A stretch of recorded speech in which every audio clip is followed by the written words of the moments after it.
ఇది spicy food channel. ఈరోజు మనం దొండకాయ ఫ్రై తయారు చేసుకుందాం. చాలా మందికి వచ్చి కానీ రాని వారి కోసం చూపిస్తున్నాను. ముందుగా స్టవ్ వెలిగించుకుని బాండీ పెట్టుకున్నాను. బాండీ హీట్ అయిన తర్వాత 2 స్పూన్లు ఆయిల్ వేసుకుందాం.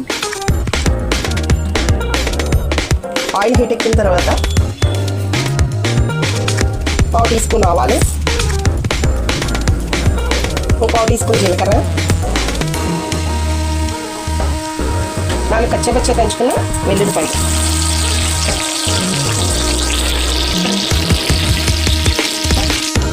ఇలా కొంచెం ఆవాలు జీలకర్ర చిప్పటి వాడిన తర్వాత ఎల్లుల్లిపాయ మనం ముందుగానే చాప్ చేసి ఉంచుకున్న 2 చిన్న ఉల్లిపాయలు చిన్న ముక్కలుగా కట్ చేసుకుని అవి వేసి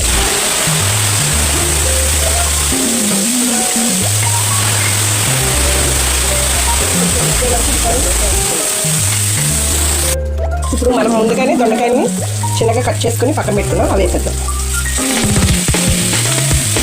పచ్చిలో దొండకాయలు తీసుకున్నాను. అవి చిన్న ముక్కలుగా కట్ చేసుకొని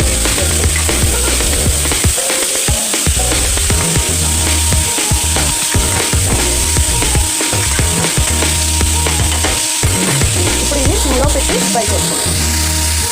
ఇప్పుడు కొంచెం కొబ్బరి ముక్క తీసుకొని చిన్న సైజు అది గ్రైండ్ చేసుకుందాం. ఇలా గ్రైండ్ చేసుకొని పక్కన పెట్టుకోండి. ఇప్పుడు మూత తీసి చూద్దాం. దొండకాయ చక్కగా ఫ్రై అయిపోయింది. ఉల్లిపాయ కూడా దొండకాయతో పాటు బాగా ఫ్రై అయింది. ఇప్పుడు ఇందులో 1 టీ స్పూన్ పసుపు, తగినంత సాల్ట్, మనం ముందుగానే కోకోనట్ని మిక్సీ చేసుకొని ఉంచుకున్నాం కదా, అది ఇప్పుడు ఇందులో యాడ్ చేస్తాం. ఒక 2 నిమిషాలు ఫ్రై చేస్తాం. ఇది కొబ్బరి కాదు కదా, పచ్చి కొబ్బరి కదా, అందుకని నేను కొంచెంసేపు ఫ్రై చేశాను. ఏదైనా వేసుకోవచ్చు. ఇప్పుడు ఇందులో మీకు రుచికి సరిపడినంత తగినంత కారం,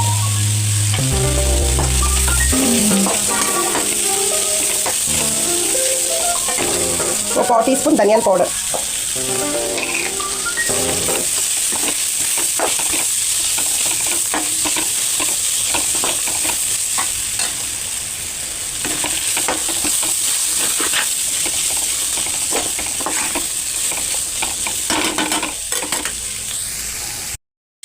అంతే. ఎంతో టేస్టీగా ఉండే దొండకాయ ఫ్రై రెడీ అయిపోయింది. బాగా వేగిపోయింది. ఇప్పుడు ఫైనల్గా కొంచెం కరివేపాకు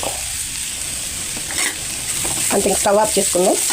ఇది పప్పుచారులోకి, సాంబార్లోకి, అలానే ఉత్తన్నంలోకి కూడా ఈ ఫ్రై చాలా బాగుంటుంది. మీరు కూడా ట్రై చేసి మీ కమెంట్స్ ద్వారా మాకు తెలియచేయండి. Thank you.